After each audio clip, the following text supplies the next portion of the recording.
Bismillahirrahmanirrahim. Assalamualaikum warahmatullahi wabarakatuh. Waalaikumsalam warahmatullahi wabarakatuh. Alhamdulillah. Alhamdulillahilladzi hadana lihada wa ma kunna linahtadiya laula an hadanallah. Asyhadu an la ilaha illallah wa asyhadu anna Muhammadan abduhu wa rasuluh.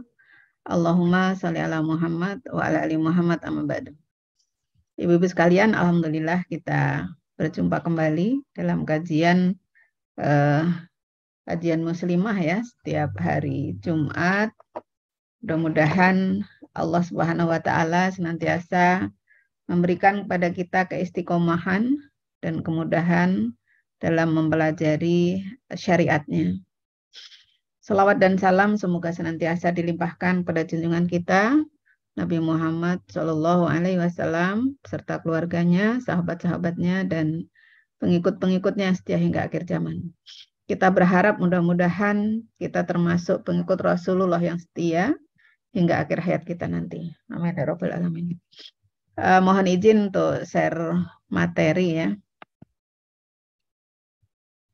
Hari ini kita akan membahas tentang alam barzah. Ini materi yang Masya Allah sebenarnya cukup ini ya apa ya.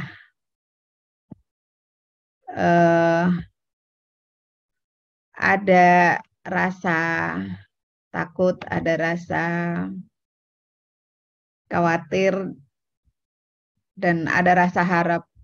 Semoga Allah Subhanahu wa taala memberikan kepada kita karunia ya, sehingga kita terhindar dari kehidupan alam barzah yang menakutkan. Ya. Kita berharap mudah-mudahan pada saat Allah memanggil kita, kita dipanggil dalam keadaan husnul khotimah, dalam keadaan terbaik ya, sehingga kita merasakan nikmatnya alam kubur dan merasakan nikmatnya kehidupan akhirat di surga tertinggi, yaitu surga Firdaus. Ya. Allah Subhanahu wa taala berfirman dalam surat Al-Waqiah ayat 89 sampai 96. Dulu sekali sebelum pandemi kita pernah membahas tafsir surat Al-Waqiah ini ya. Di ayat 89 sampai 96 Allah berfirman, A'udzubillahi minasyaitonirrajim. Bismillahirrahmanirrahim. Farahu wa raihanu wa jannatu na'im. Wa amma in kana min ashabil yamin fasalamun laka min ashabil yamin. Wa amma in kana minal mukattibin ad-dallin fanuzulun min hamim wa tasliyatu jahim. Inna hadza lawa haqqul yakin fasabbih bismi rabbikal azim. Ya. Adapun jika orang yang mati itu termasuk orang-orang yang didekatkan pada Allah, al-muqarrabin, dia orang-orang yang didekatkan pada Allah Subhanahu wa taala, orang-orang yang dekat dengan Allah Subhanahu wa taala, atau orang-orang yang beriman, yakin betul pada Allah Subhanahu wa taala, lalu dia menjalankan perintah-perintah Allah dan menjauhi larangan-larangannya, maka dia memperoleh ketentraman, tentram, rizki, dan surga naim, surga an-naim. Adapun jika termasuk golongan kanan, maka keselamatanlah bagimu karena kamu berasal dari golongan kanan. Ya, jadi orang yang mukmin ini insya Allah termasuk golongan kanan. Termasuk golongan yang insya Allah diselamatkan oleh Allah Subhanahu wa taala, mendapatkan ketentraman, rizki, dan surga yang penuh dengan kenikmatan. Nah, adapun jika dia termasuk golongan yang mendustakan lagi sesat, maka dia mendapat hidangan air yang mendidih. Na'udzubillah min dzalik. Orang-orang zalim ya, orang-orang yang tidak beriman kepada Allah Subhanahu wa taala itu akan mendapatkan hidangan semacam ini. Air yang mendidih dan dia dibakar di dalam jahanam. Na'udzubillah min dzalik. Sesungguhnya yang disebutkan ini adalah suatu keyakinan yang benar. Jadi ini merupakan keyakinan yang benar. Suatu hal yang betul-betul sudah disampaikan oleh Allah Subhanahu wa taala bahwa orang yang mati ketika dia merupakan orang yang beriman pada Allah Subhanahu wa taala, orang yang taat pada Allah Subhanahu wa taala, dia akan mendapatkan kenikmatan. Sebaliknya orang yang mengingkari Allah Subhanahu wa taala, mendustakan lagi sesat, maka dia akan mendapatkan keburukan. Ya, dan disiksa di neraka jahanam. Nah, sesungguhnya yang disebutkan ini adalah merupakan keyakinan yang benar, ya. Karena itu fasabbih bismi rabbikal azim. Bertasbihlah dengan menyebut nama Rabbmu yang maha besar. Nah, di surat yang lain Allah berfirman, walau taro idz zalimuna fi ghamaratil maut wal malaikatu basitu aydihim ahriju anfusukumul yaum tujzauna adzabal huni bima kuntum taquluna 'alallahi ghairal haqq wa kuntum an ayatihi tastakbirun. Alangkah dahsyatnya sekiranya kamu melihat saat orang-orang yang zalim berada dalam tekanan sakaratul maut. Ya. Jadi orang yang zalim pada saat sakaratul maut, ya. Kemarin Jumat yang lalu kita sudah membahas bagaimana orang yang zalim itu dijemput oleh malaikat-malaikat yang kasar, ya, malaikat-malaikat yang bengis. Nah, di sini digambarkan, ya, para malaikat memukul dengan tangannya sambil berkata, keluarkanlah nyawamu. Di hari ini kamu dibalas dengan siksa yang sangat menghinakan, karena kamu selalu mengatakan terhadap Allah perkataan yang tidak benar, dan karena kamu selalu menyombongkan diri terhadap ayat-ayatnya. Ya. Jadi orang-orang yang menyombongkan diri, orang-orang yang tidak beriman kepada Allah Subhanahu wa taala, dia akan dihinakan. Dia akan dijemput oleh malaikat yang kasar. Na'udzubillahi min dzalik. Nah, bagaimana gambaran kehidupan di alam kubur? Ibu-ibu, sebenarnya banyak sekali hadis-hadis yang menjelaskan tentang bagaimana kondisi di alam kubur itu. Saya hanya mengutip sebagian saja. Mudah-mudahan ini sudah cukup memberikan gambaran dan menjadikan kita berhati-hati selama kita masih diberikan oleh Allah Subhanahu wa taala kesempatan untuk merasakan hidup di dunia ini, maka mari kita berupaya untuk bisa mempersiapkan diri kita, ya, mempersiapkan diri supaya tidak merasakan siksa kubur nanti. Mudah-mudahan Allah mampukan itu, ya. Kenapa? Karena luar biasanya siksa kubur itu. Nah, ini mantan budak sahabat Utsman bin Affan menceritakan, ketika Utsman radhiyallahu anhu berhenti di sebuah kuburan, beliau menangis terseduh-seduh sampai basah jangkutnya. Sahabat Utsman bin Affan ini, beliau adalah seorang yang sangat lembut, ya. Jiwanya sangat lembut. Perasa sekali begitu, ya. Seorang lelaki tetapi dia sangat perasa. Nah, pada saat beliau berhenti di sebuah kuburan, beliau menangis terseduh-seduh sampai janggutnya basah. Nah, lalu beliau ditanya, engkau mengingat surga dan neraka tetapi tidak menangis. Namun saat mengingat kubur, engkau menangis. Mengapa? Jawab beliau, aku mendengar Rasulullah Shallallahu Alaihi Wasallam bersabda, kubur adalah rumah akhirat pertama. Jadi rumah pertama setelah di dunia. Ya, kita dalam kehidupan ini kita kan akan mengalami beberapa alam, ya. Yang pertama dulu sekali adalah alam ruh. Ya. Allah ciptakan kita, ruh-ruh itu sudah diciptakan di ribuan tahun yang lalu atau bahkan jutaan tahun yang lalu. Ruh-ruh sudah diciptakan, diambil sumpah janji, ya. Alastu birabbikum, apakah aku ini Tuhanmu? Maka ruh-ruh itu menjawab, bala syahidnya, betul, kami menjadi saksi. Lalu kemudian ruh-ruh tadi ada yang kemudian ditanam ke dalam rahim, ke alam rahim, dan kita sudah lewati itu di rahim-rahim ibu kita. Lalu dilahirkan ke dunia, maka alam dunia. Setelah alam dunia nanti kita akan mengalami alam kubur, yang dikatakan bahwa kubur adalah rumah akhirat pertama. Bila selamat di kubur, maka setelahnya menjadi lebih mudah. Bila tidak selamat dari kubur, maka setelahnya lebih sulit. Ibu-ibu sekalian, mudah-mudahan kita termasuk orang-orang yang diselamatkan di kubur, insya Allah.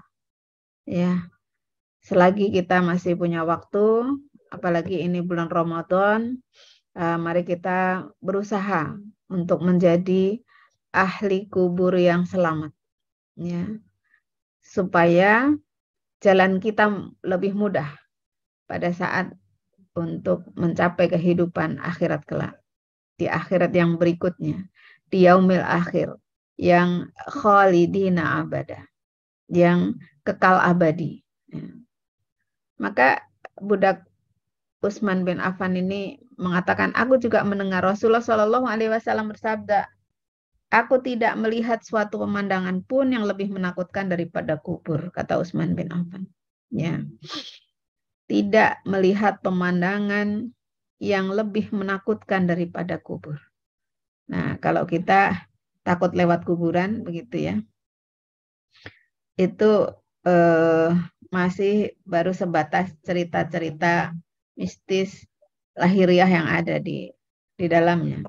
Tetapi kita belum tahu bagaimana kehidupan di dalamnya.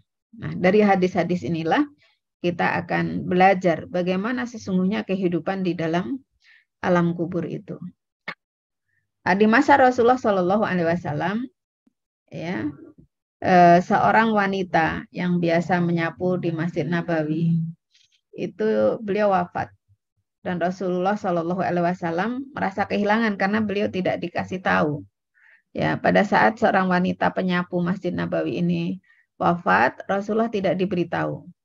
Nah, kemudian Rasulullah mencari, bertanya. Maka para sahabat menyampaikan bahwa wanita tersebut telah meninggal pada saat malam dan dikuburkan pada malam itu juga. Ya, para sahabat tidak sampai hati mengingatkan Rasulullah SAW, tidak mengabarkan kepada Rasulullah SAW. Maka kemudian Rasulullah meminta untuk diantar ke kuburnya, menunjukkan kuburnya. Nah, setelah sampai di kubur wanita tersebut, Rasulullah kemudian menyolati wanita itu. Lalu beliau bersabda, kuburan ini sungguh sangat gelap bagi para penghuninya. Allah Azza wa Jalla menyinarinya bagi mereka dengan sholatku tadi. Gitu. Masya Allah. Jadi Rasulullah SAW menyolati makam wanita tadi, lalu Allah menyinarinya bagi mereka, ya, penghuni-penghuni kubur yang merasakan kegelapan di dalamnya, ya, kemudian mendapatkan sinar terang setelah Rasulullah SAW menyolatinya. Nah, kehidupan di alam kubur yang lain ini kisah ini sangat panjang hadisnya, sampai 3 slide ya. Dari Abu Hurairah radhiyallahu anhu, Rasulullah SAW bersabda, sesungguhnya orang mati dapat mendengar suara langkah kaki orang-orang yang pergi meninggalkannya. Jadi ketika pengantar ke kubur, orang-orang yang mengantarkan si mayit itu ke kubur pergi, maka ruhnya itu kan sudah dikembalikan dan dia mendengar langkah-langkah kaki orang-orang yang pergi meninggalkannya. Jika ia seorang mukmin, maka sholat berada di dekat kepalanya. Puasa berada di sebelah kanannya. Zakat di sebelah kirinya. Perbuatan baik seperti berkata benar, silaturahim, dan perbuatan baik kepada manusia berada di dekat kaki. Jadi semua amalan orang mukmin, ya, baik sholatnya, zakatnya, perkataan benarnya, kemudian perbuatan baiknya, ya, amal-amal solehnya, itu dia menemani, ya, menemani mayat seorang mukmin di dalam kuburnya. Ada yang di sebelah kanan, ada yang sebelah kiri, ada yang di dekat kaki, ya, luar biasa. Ia lalu didatangi oleh malaikat dari arah kepalanya. Maka sholat berkata, di arahku tidak ada jalan masuk. Ya, jadi sholatnya orang mukmin tadi menghalangi masuknya malaikat gitu ya. Kemudian ia didatangi dari sebelah kanan, maka puasa berkata, di arahku tidak ada jalan masuk. Kemudian ia datangi dari sebelah kiri, maka zakat berkata, di arahku tidak ada jalan masuk. Kemudian ia didatangi dari arah kedua kakinya, maka perbuatan baik seperti berkata benar, silaturahim, dan berbuat baik kepada manusia berkata, di arahku tidak ada jalan masuk. Lalu dikatakan kepadanya, duduklah. Ia pun duduk. Kepadanya ditampakkan bentuk serupa matahari yang hampir terbenam. Ya, nah ini gambaran orang mukmin yang memiliki amalan soleh, melakukan sholat, membayar zakat, ya, kemudian juga berbuat baik kepada sesama manusia, maka dia ditunjukkan kepadanya bentuk serupa matahari yang hampir terbenam. Jadi sejuk ya Bu ya. Kalau matahari hampir terbenam itu kan tidak panas menyengat, tetapi sejuk. Ya. Lalu ia ditanya, siapa lelaki ini yang dulu bersama kalian? Apa pendapatmu tentangnya? Mayat tadi menjawab, tinggalkan aku ingin sholat. Mereka menyahut, sungguh kamu akan melakukannya, tetapi jawablah pertanyaan kami. Ia berkata, apa pertanyaan kalian? Mereka menanyakan, apa pendapatmu tentang lelaki ini yang dulu bersama kalian? Apa persaksianmu terhadapnya? Ia menjawab, aku bersaksi bahwa ia adalah utusan Allah, dan ia membawa kebenaran dari Allah. Lalu dikatakan kepadanya, dengan dasar keimanan itulah kau telah hidup, dan dengan dasar itu kau telah mati, dan dengan dasar itu pula kau akan dibangkitkan insya Allah. Nah, ini. Jadi orang mukmin dia menyampaikan jawaban ketika ditanyakan kepadanya tentang seorang lelaki yang membawa kebenaran, ya, tentang Rasulullah Shallallahu Alaihi Wasallam. Jawabannya seperti ini. Dan itulah menjadi dasar keimanan. Ya. Dengan dasar keimanan itu kau telah hidup, dan dengan dasar itu kau telah mati, dan dengan dasar itu pula kau akan dibangkitkan, insya Allah. Nah, kemudian dibukakan baginya pintu surga, lalu dikatakan kepadanya, ini tempat tinggalmu di surga, dan segala yang telah Allah siapkan untukmu. Nah, maka lelaki tadi, si mayat tadi bertambah senang dan gembira. Nah, disitulah gambaran bahwa ketika kita di alam kubur, apabila kita seorang mukmin yang melakukan sholat, membayar zakat, berbuat baik, ya, beramal soleh, ya, maka insya Allah akan mengalami kehidupan seperti ini. Bisa menjawab pertanyaan-pertanyaan kubur dengan benar, insya Allah akan mendapatkan gambaran kehidupan yang seperti ini ya. Ditunjukkan, dibukakan pintu surga, lalu dikatakan inilah tempat tinggalmu di surga. Dan segala yang telah Allah siapkan untuk. Nah, tetapi apabila ya kita bukan orang yang mukmin, bukan orang yang beramal soleh, bukan orang yang taat pada Allah Subhanahu wa Ta'ala, ditunjukkan, ya, dibukakan pintu neraka, ya, kemudian dibukakan pintu neraka dan dikatakan itu adalah tempat tinggalmu dan segala yang telah Allah siapkan untukmu jika kau mendurhakainya.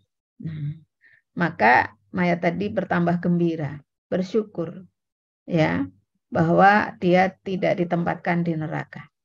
Nah, maka orang mukmin yang diberikan berita gembira berupa surga, dia kemudian kuburnya diluaskan seluas 70 hasta dan diterangi cahaya. Jasadnya dikembalikan seperti semula dan rohnya dijadikan di dalam penciptaan yang baik, yaitu burung yang bertengger di pohon surga. Hadis riwayat Abu Hatim. Ya. Maka suatu hal yang wajar ketika seperti saya sampaikan Jumat yang lalu, bahwa orang-orang soleh, orang-orang yang luar biasa kehidupan dia di dunia dalam membela agama dan wafat sudah lama dikuburkan ketika dalam kondisi tertentu kuburnya terpaksa digali, ditemukan masih dalam keadaan utuh. Ya, dalam satu hadis ini dikatakan jasadnya dikembalikan seperti semula, ya, jadi utuh lagi. Ruhnya dijadikan di dalam penciptaan yang baik. Ya, gitu. Jasadnya aman, tidak hancur, gitu ya.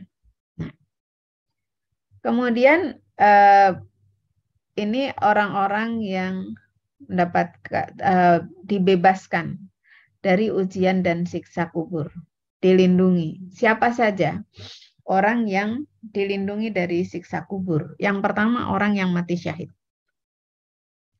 Orang yang mati syahid itu banyak sekali ininya ya. Jalan mati syahid itu banyak sekali. Kalau khususnya bagi seorang wanita muslim yang meninggal dalam keadaan melahirkan, ya, itu mati syahid. Kalau seorang laki-laki yang berjuang di membela agama di jalan Allah, ya. Dari An-Nasai rahimahullah meriwayatkan dalam sunannya bahwa seorang lelaki bertanya kepada Rasulullah Shallallahu Alaihi Wasallam, "Ma balul mu'minina yuftanuna fi kuburihim illa syahida." Qala kafa binari qatis suyuf ala ra'sihi fitnah. Ya Rasulullah, mengapa kaum mukmin diuji dalam kubur kecuali yang mati syahid? Beliau menjawab, cukuplah baginya ujian kilatan pedang di atas kepalanya. Ya. Jadi ujian kilatan pedang di atas kepala para syuhada itu sudah merupakan suatu hal yang menakutkan. Suatu hal yang sangat tidak nyaman begitu ya bagi seorang yang sedang berperang di jalan Allah. Maka sesungguhnya kilatan pedang itu sudah merupakan ujian yang sangat berat. Nah, maka di sini dikatakan bahwa orang yang mati syahid itu tidak akan mendapatkan siksa kubur. Ya. Maka pernah terjadi ketika banjir di Arab Saudi ya, di Gunung Uhud. Di samping Gunung Uhud itu kan ada makam para syuhada perang Uhud ya. Dan di sana tanahnya berpasir, tidak seperti di Indonesia. Ditemukan ketika banjir ya, mayat-mayat yang telah dikubur ratusan tahun itu menyembul keluar dan masih utuh. Bahkan jenazah Hamzah yang dia dibelah dadanya oleh Hindun, ya, diambil jantungnya, masih berdarah, mengeluarkan darah. Itu tadi bahwa dia dikembalikan jasadnya utuh seperti semula, dan karena dia seorang yang berjihad di jalan Allah, mati syahid, dia tidak mendapatkan siksa kubur. Ya, ini masih ada seperti bagaimana ketika dia dikuburkan dulu. Yang berikutnya orang yang gugur ketika bertugas jaga di jalan Allah. Jadi kalau ada satpam ya zaman sekarang itu tugas-tugas berjaga di jalan Allah, ketika dia orang yang jujur, orang yang benar, orang istiqomah, taat kepada Allah Subhanahu wa taala, dia akan mendapatkan derajat ini. Ya. Fadlah Ibnu Ubaid meriwayatkan dari Rasulullah Shallallahu Alaihi Wasallam bahwa beliau bersabda, kullu mayyitin yuhtamu ala amalihi illa murabita fi sabilillah fa innahu yunmi lahu amalahu yaumal qiyamah wa yu'amman fitnatal qabri. Ya, wa yu'amman fitnatal qabri. Setiap orang yang meninggal amalnya ditutup kecuali yang meninggal ketika bertugas di jalan Allah. Amalnya terus tumbuh sampai hari kiamat dan ia akan aman dari fitnah kubur. Ya, hadis riwayat Tirmidzi dan Abu Dawud. Ya. Jadi orang yang gugur ketika bertugas, berjaga di jalan Allah. satpam masjid, satpam ini atau para pejuang ya, tentara ya, tentara kalau di Indonesia yang dia menjaga keamanan negara ya, fisabilillah, maka dia akan terbebas dari siksa kubur. Yang ketiga, orang yang selamat dari siksa kubur adalah seorang muslim yang meninggal pada hari Jumat. Ini salah satu tanda meninggal dalam keadaan husnul khotimah, itu meninggal pada hari Jumat. Ya. Dalam hadis Abdullah bin Amru, Nabi Shallallahu Alaihi Wasallam bersabda, "Ma min muslimin yamutu yaumal jum'ah aw lailatal jum'ah illa waqahullahu fitnatal qabri." Setiap muslim yang meninggal pada hari Jumat akan dijaga oleh Allah dari fitnah kubur. Ya. Pada hari Jumat atau malam Jumat. Jadi kalau hari Kamis, jadi Lailatul Jum'ah itu tadi, misalnya tadi malam begitu ya, selepas maghrib meninggal, itu termasuk di dalam hadis ini.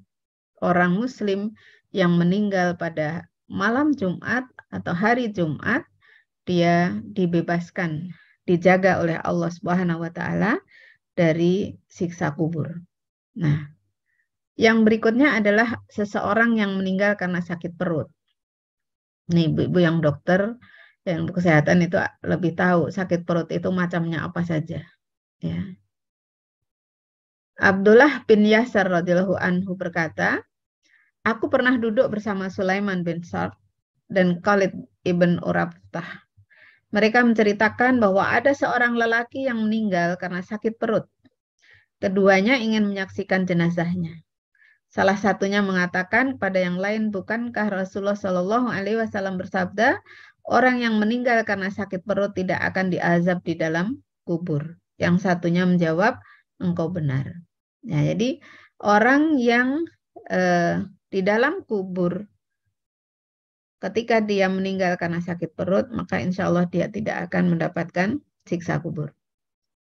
Nah, Syekh Ibnu Taimiyah mengatakan bahwa gambaran atau siksa kubur itu dimulai ketika orang yang berada di alam barzah itu dibukakan pintu neraka, disempitkan kuburnya, ya, dan kemudian ditunjukkan amal-amal buruknya.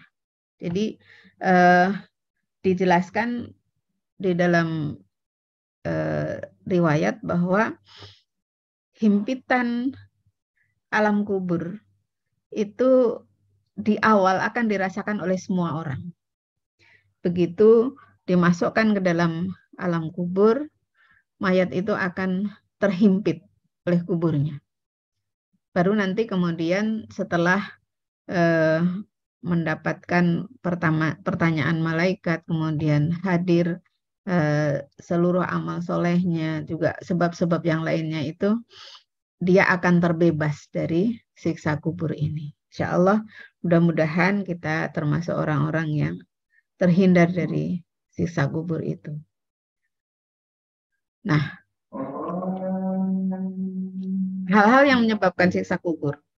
Ketika kita mengetahui bahwa di alam barzah atau alam kubur itu ada siksa dan ada kenikmatan, perlu kita mempelajari, perlu kita ketahui apa saja yang menyebabkan siksa kubur itu. Ya, siksa kubur itu dibagi menjadi dua, yang mujmal atau global dan mufassal, rinci. Secara global, secara umum ya, itu disebabkan karena kebodohan seseorang terhadap Allah Azza wa Jalla. Dia tidak beriman pada Allah Subhanahu wa Ta'ala, walaupun sudah banyak yang menyampaikan, sudah banyak wasilah untuk mengetahui bagaimana cara beriman pada Allah, bagaimana beribadah pada Allah.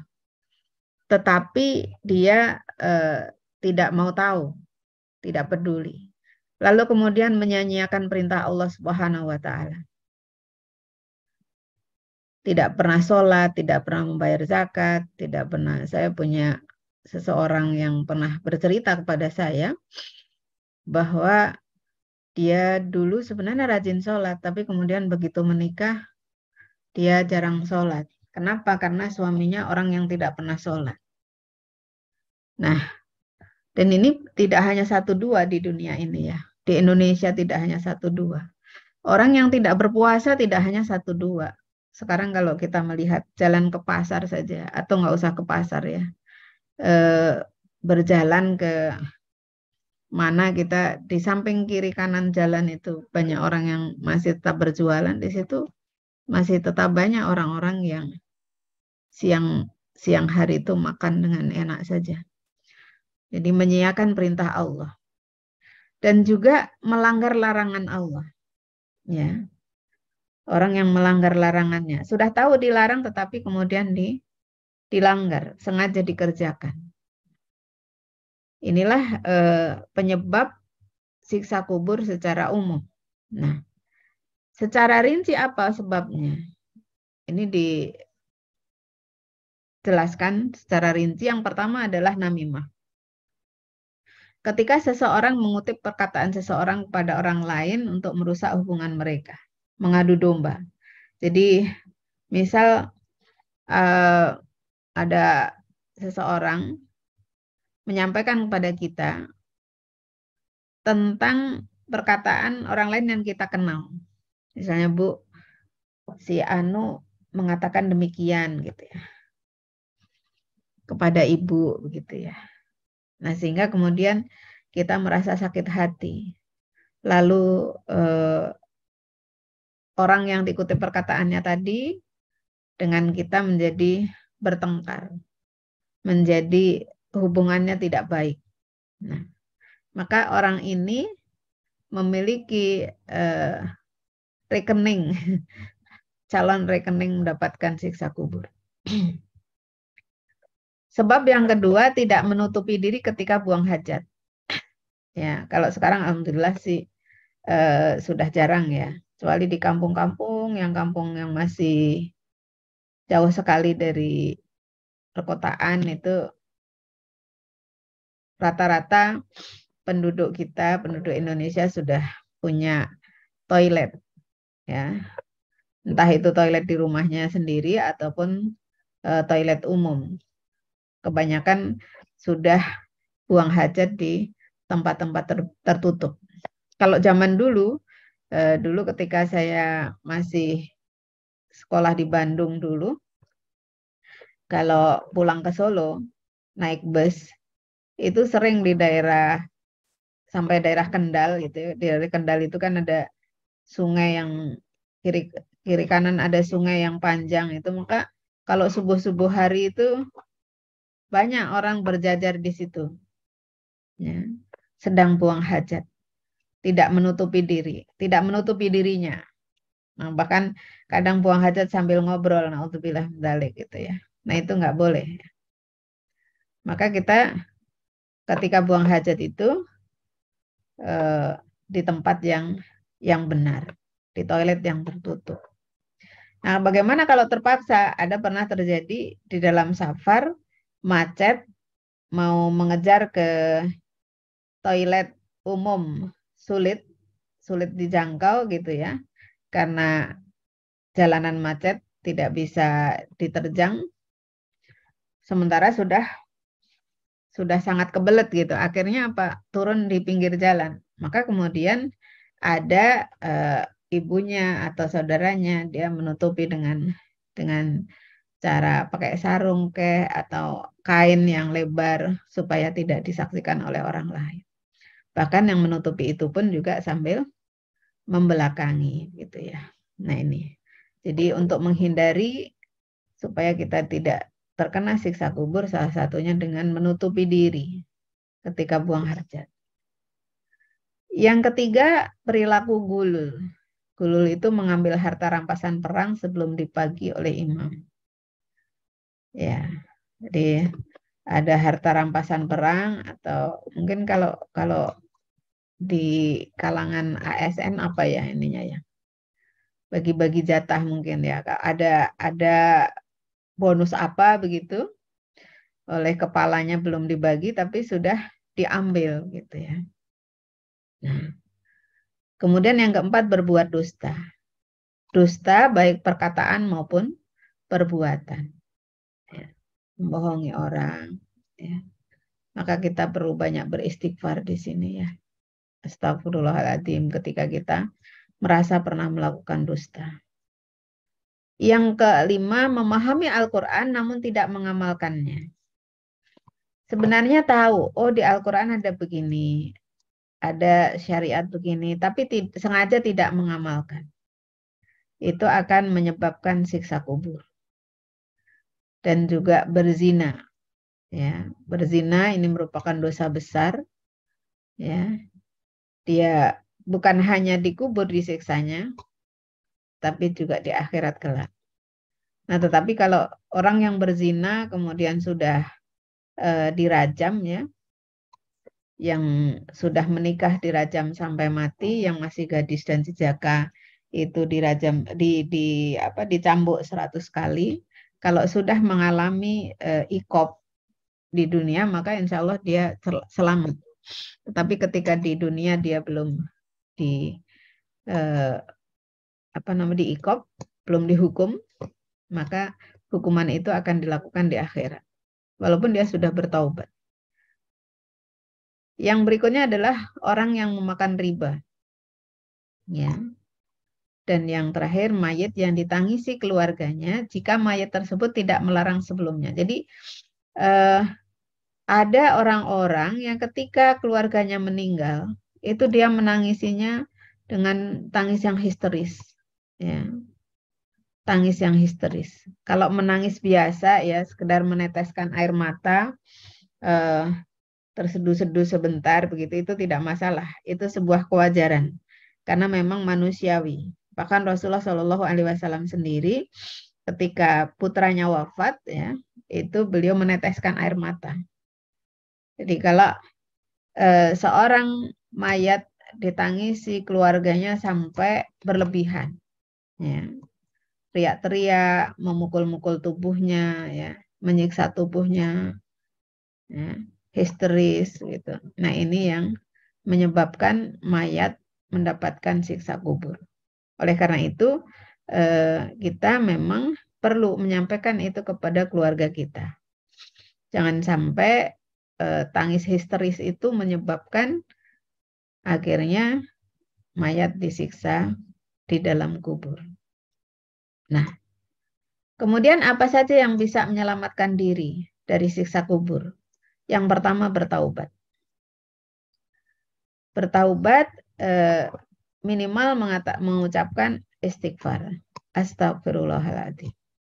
Ya. Astagfirullahaladzim, astagfirullahaladzim, astagfirullahaladzim. Atau kalau dosanya besar, sholat taubat. Ya. Sholat taubat. Lalu kemudian menyertai perbuatan buruk dengan perbuatan baik. Jadi amal soleh itu akan menghapus perbuatan-perbuatan buruk. Ya. Apabila kesalahan kita berkaitan dengan manusia lain, maka kita minta maaf kepada manusia yang kita sakiti, yang kita berbuat jahat kepadanya. Yang berikutnya adalah menunaikan kewajiban syariat. Kewajiban kita mulai dari ibadah mahdhah, ya, sholat, puasa, zakat, menunaikan haji bagi yang mampu, ya, ibadah-ibadah mahdhah. Kemudian ibadah-ibadah khairu mahdhah, ya, ibadah-ibadah yang amal-amal soleh setiap hari, ya, ini kita tunaikan, maka insya Allah itu akan menjadi wasilah menyelamatkan kita dari siksa kubur. Yang ketiga, memperbanyak amal soleh. Nah, di bulan Ramadan ini banyak sekali pintu-pintu amal soleh kita. Memberikan santunan pada fakir miskin, berinfak, bersedekah, ya, memberi buka kepada orang yang berpuasa, ya, memberikan kebaikan-kebaikan yang lain seperti menyampaikan ilmu, mengajari orang. Maka insya Allah itu menjadi wasilah menyelamatkan diri dari siksa kubur. Yang keempat, memperbaiki akidah. Kita tahu bahwa keyakinan, keimanan. Ya, itu kadang-kadang naik, kadang-kadang turun. Maka kita harus selalu berusaha untuk memperbaiki akidah kita. Yang kelima, berjihad, berjuang. Berjuang di jalan Allah Subhanahu wa taala. Ya. Ketika kita kaum perempuan dan di Indonesia memang tidak ada lahan perang ya. Tidak berperang melawan ini, tetapi kita berjihad dari sisi yang lain. Berjihad melawan kebodohan dengan mencari ilmu, dengan menyampaikan ilmu. Jadi ibu-ibu ini luar biasa ya. Ibu-ibu dosen ini sedang berjihad menyebarkan ilmu. Maka ketika gugur pada saat sedang mengajar, itu insya Allah gugur dalam keadaan husnul khotimah. Berjihad melawan kemiskinan dengan menghidupkan ekonomi perempuan Indonesia ya, kehidupan ekonomi masyarakat Indonesia yang semakin hari semakin sulit ya. Ketika kita punya ilmu, ketika kita punya keterampilan, kita punya modal misalnya, kemudian kita berusaha untuk membangunkan ya, membangkitkan semangat para kaum ibu dan masyarakat yang lain untuk membangkitkan kehidupan ekonominya, ini insya Allah termasuk berjihad. Juga berjihad melawan keterbelakangan. Masyarakat Indonesia masih banyak yang terbelakang dalam banyak hal. Yang berikutnya adalah berbuat baik pada orang tua. Seorang anak yang berbuat baik pada orang tua, ini insya Allah dia akan terhindar dari siksa kubur. Orang yang sudah tua, sudah sepuh ya. Bapak saya itu sekarang usianya 92 tahun. Alhamdulillah beliau masih kuat puasa. Tapi perlu pendampingan segala macam. Nah, sebenarnya saya bersedih. Tidak mau saya rawat di rumah saya begitu ya. Jadi tidak bisa mendampingi tiap hari. Maka salah satu caranya untuk berbuat baik adalah setiap pekan, setiap hari Ahad, saya berusaha untuk selalu menengok. Kemudian meminta orang untuk menjaga, ya, untuk melayani. Ya. Nah, berbuat baik pada orang tua menjadi wasilah penyelamat dari siksa kubur. Kemudian menyambung silaturahim. Silaturahim ini adalah untuk saudara yang ada ikatan darah ya. Kalau orang-orang yang tidak ada ikatan darah itu menyambung ukhuwah persaudaraan. Jadi ketika ada saudara-saudara kita yang terputus komunikasinya, saudara-saudara kita yang ada permasalahan pribadi sehingga menjadi jauh, tugas kita adalah bersilaturahim, menyambungkan hubungan kekerabatan kembali. Ini akan menyelamatkan dari siksa kubur. Yang terakhir banyak berdoa. Banyak berdoa memohon perlindungan dari siksa Allah, dari siksa kubur ini kepada Allah Subhanahu wa taala. Doa yang pekan lalu juga sudah saya sampaikan ya, salah satunya adalah Allahumma inna nas'aluka min apa? Ya Allah, kami mohon kepadamu selamat ya dari siksa kubur. Ya Allah, Allahumma inni a'udzubika min adabil qabri. Ya Allah, aku berlindung kepadamu dari adab kubur. Atau kita baca di dalam akhir tasyahud, setelah tasyahud akhir sebelum salam. Allahumma inni a'udzubika min adabil qabri. Nah, kalau lagi nggak sholat malah jadi agak lupa. Meminta perlindungan dari Allah Subhanahu wa taala dari azab dajjal, dari fitnah dajjal, dari adab kubur, dari adab jahannam. Ya, kemudian salah satu amalan yang bisa kita lakukan setiap sebelum tidur adalah membaca surat Al-Mulk ya, surat Al-Mulk juz 29 bagian yang pertama itu insya Allah akan menyelamatkan kita dari siksa kubur. Nah, inilah gambaran kehidupan alam barzah, bahwa di dalam kubur itu sesungguhnya manusia-manusia yang telah wafat dari zaman dulu kala sampai sekarang, sesungguhnya mereka adalah mengalami kehidupan, ya, mengalami kehidupan di alam barzah. Beda dengan kita alamnya, ya. Mereka tahu ketika kita berziarah, ya. Bahkan kalau dalam satu hadis jelaskan ketika kita bermimpi bertemu dengan orang yang meninggal, maka ruh orang yang tidur dengan ruh orang yang telah meninggal itu bisa bertemu, ya, bisa bertemu. Jadi ada gambaran ketika seorang yang wafat itu calon ahli surga, maka dimimpikan oleh keluarganya dalam keadaan dia berpakaian putih bersih.